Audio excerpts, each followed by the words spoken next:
SBA Publications.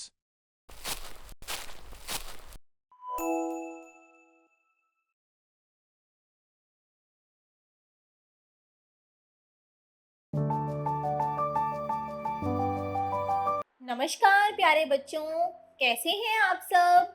मैं उम्मीद करती हूँ आप सब बहुत अच्छे होंगे। प्यारे बच्चों, आज हम पढ़ेंगे पाठ 15 जिसका नाम है रवि की चतुराई। प्यारे बच्चों, यह एक कहानी है। यह एक कहानी एक बालक की है जिसका नाम है रवि। आइए पढ़ते हैं।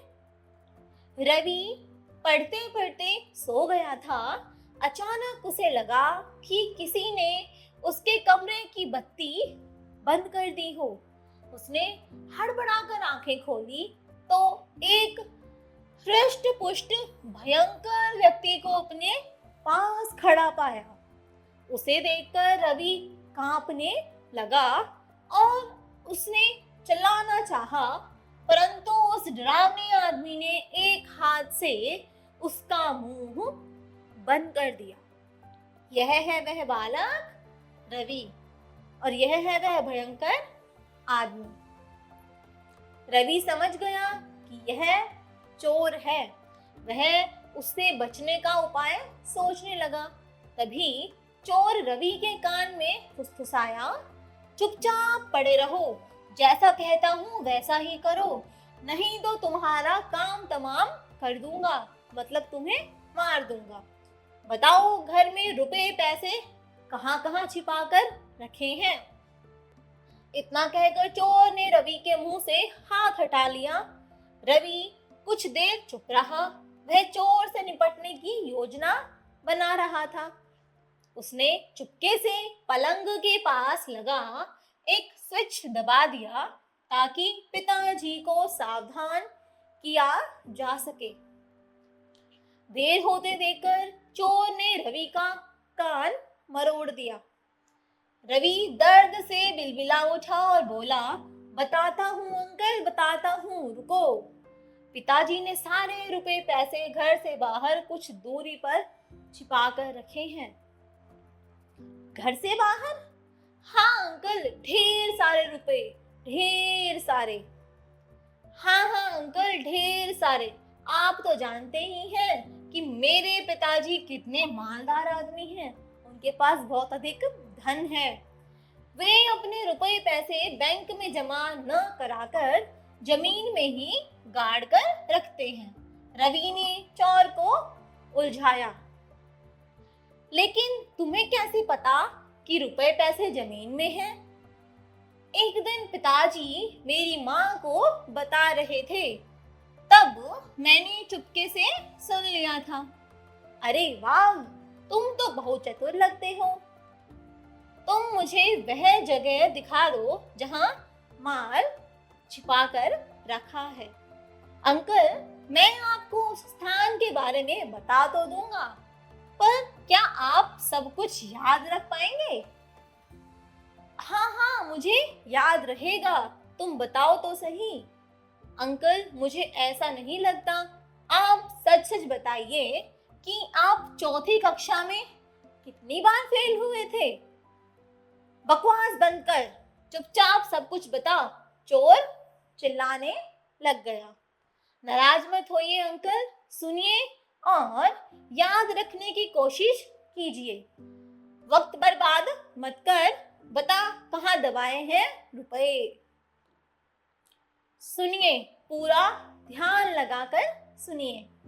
कहीं ऐसा न हो कि आप सारी रात भटकते रह जाएं और आप सबसे पहले हमारे घर से बाहर जाइए। यह भी कहने की बात है। ठीक ठीक बता। रवि बोला, तो जल्दी जल्दी सुनिए। गेट के सामने वाली काली कोठी के बराबर में जो गली है, उसमें 50 कदम सीधा चलकर 40 कदम दाएं मुड़ जाएं, आप एक बाग के पास पहुंच जाएंगे। वहां नीम के करीब 50 पेड़ हैं। 5वें पेड़ से जो 18वां पेड़ है, उसके दाईं और 50 कदम चलकर बाईं ओर मुड़ने के बाद 40 कदम चलिएगा। जिस स्थान पर आप उस समय खड़े होंगे, उसके ठीक सामने का जो पेड़ होगा, उसके ठीक सामने जो नीम का पेड़ होगा, उसी के तने के बराबर में रुपए पैसे दबे हुए हैं। चोर ने यह याद रखने की बहुत कोशिश करी कि जो रास्ता उसको उस बालक ने बताया था, वह उसको याद करने का प्रयास कर रहा था कि वह उसे याद रख पाए, पर सफल ही नहीं हो सका। वह परेशान होकर रवि से बोला, इतनी सारी बातें भला कोई एक साथ कैसे याद रख सकता है? अंकल, तभी तो मैंने आपसे पूछा था कि आप चौथी कक्षा में कितनी बार फेल हुए थे। मैं हमेशा प्रथम आता हूँ, तभी तो मुझे सब कुछ याद है। आप पता लिख ही लीजिए तो ही बढ़िया रहेगा। चोर ने रवि से कागज पेन लिया और खजाने का पता लिखना शुरू कर दिया। तभी रवि के पिताजी और कुछ लोग पुलिस के साथ उस कमरे में दाखिल हुए। चोर जहां बैठा था वहीं बैठा रह गया। भागने का कोई रास्ता चोर के पास बचा ही नहीं। रवि मुस्कुराते हुए बोला, लीजिए अंकल, पिताजी तो स्वयं ही आपकी सहायता करने के लिए आ गए हैं। पिताजी, अब आप ही अंकल जी की सहायता कीजिए। ये आपके बिना बहुत ही परेशान थे, इन्हें माल चाहिए। लेकिन रवि, कैसा माल? यह कौन है जिसे तुम अंकल कह रहे हो? रवि के पिताजी ने पूछा। रवि हंसते हुए बोला, आप कुछ भी नहीं जानते। आपने मेरे अंकल को नहीं पहचाना? आपने ही तो मुझे दबे माल के बारे में बताया था।